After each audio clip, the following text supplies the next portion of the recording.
फिलिस्तीन के राष्ट्रपति के पास पीएम मोदी का फोन। भारत फिलिस्तीन भेजेगा मदद। फिलिस्तीन के राष्ट्रपति को पीएम मोदी का भरोसा। हैरान मत होइए, भारत के प्रधानमंत्री नरेंद्र मोदी ने फिलिस्तीन के राष्ट्रपति महमूद अब्बास को गुरुवार को फोन घुमा दिया। उन्होंने काफी देर तक महमूद अब्बास से बातें की और गाजा के अल अहली अस्पताल में नागरिकों की मौत पर गहरी संवेदना व्यक्त की। हालांकि उन्होंने इजराइल और फिलिस्तीन के मुद्दे पर भारत के लंबे समय से जारी सैद्धांतिक रुख को दोहराया।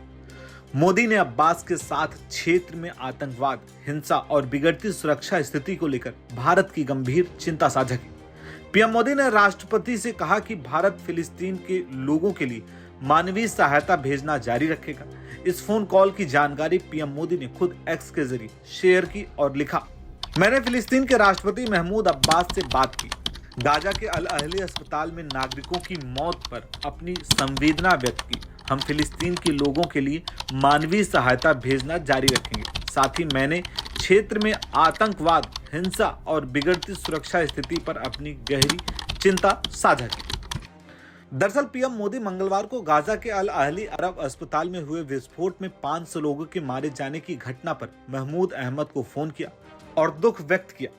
आपको बताएं तो इसके पहले भी नरेंद्र मोदी ने एक्स पर पोस्ट कर कहा था, गाजा के अल अहली अस्पताल में लोगों की दुखद मौत से गहरा सदमा लगा है। पीड़ित परिवारों के प्रति हमारी हमदर्दी, संवेदना और घायलों को शीघ्र स्वस्थ होने की कामना। इस संघर्ष में आम नागरिकों का हताहत होना गंभीर और चिंता का विषय है। इसमें शामिल लोगों को जिम्मेदार ठहराया जाना चाहिए। आपको बता दें कि फिलिस्तीन के अधिकारियों ने इस विस्फोट के लिए इजराइल के हवाई हमले को जिम्मेदार ठहराया, जबकि इजराइल ने इस आरोप को सिरे से नकार दिया। इजराइल ने उल्टा इस विस्फोट को फिलिस्तीन के रॉकेट को बता दिया। तो ये तो हो गई पीएम मोदी के रुख की बात। अब हम आपको ये बताते हैं कि इजराइल, फिलिस्तीन और हमास कैसे अलग हुए और किसके पास क्या कुछ है, वो भी समझ लीजिए। दरअसल साल 1948 में फिलिस्तीन को तोड़कर ही इजराइल बनाया गया था। तब कुल जमीन का 44% हिस्सा इजराइल और 48% हिस्सा फिलिस्तीन के हिस्से में आया था। वहीं 8% जमीन का टुकड़ा हासिल करके यरूशलेम यूएन के निगाहबानी में आ गए, जबकि इजराइल ने ताकत के दम पर फिलिस्तीन के 26% जमीन हथिया ली। अब फिलिस्तीन के पास महज 12% जमीन है और उसमें भी 2 टुकड़े हैं। एक है वेस्ट बैंक तो दूसरा है गाजा पट्टी। बता दें कि वेस्ट बैंक शांत है और यहीं पर फिलिस्तीन सरकार का शासन है, जबकि गाजा पट्टी में हमास का कब्जा है।